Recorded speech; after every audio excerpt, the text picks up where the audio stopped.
साहेब काय म्हणणार, आज इथं जे कार्यालयाचं उद्घाटन आनंदराज साहेबांच्या हस्ते झाला, या कार्यालयामधून मुख्यतः कोणकोणते कार्य होतील?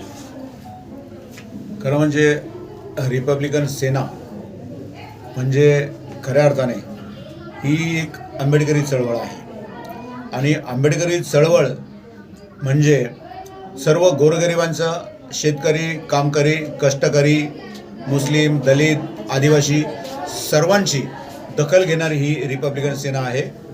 आणि आंबेडकरी चळवळीमध्ये जे काम केलं जातं ते सर्व प्रकारची जी कामं आहेत, दुःखितांचं, त्याचप्रमाणे जे कष्ट घेणारे आहेत, जे अन्याय ज्यांच्यावर झालेला असतो, कारण या देशामध्ये पदोपदी दलितांना, मुस्लिमांना कुचललं जातं. त्यांच्यावर जो होणारा अन्याय, या अन्यायाला ठळकपणे आणि सडेतोड असं उत्तर देण्यासाठी रिपब्लिकन सेनेची निर्मिती आदरणीय सरसेनानी माननीय आनंदराज आंबेडकर साहेब यांनी केलेली आहे.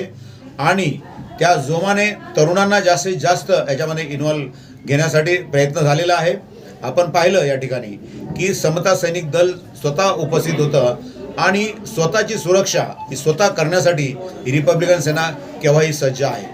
याप्रमाणे सर्व समाजाची विविध प्रकारची कामं, विविध प्रकारचे सामाजिक विकासाची कामं आणि जी समजा औद्योगिक बाबत असेल तर औद्योगिक बाबतसुद्धा काही कामं हातात घेतल्याशिवाय रिपब्लिकन सेना स्वस्थ बसणार नाही.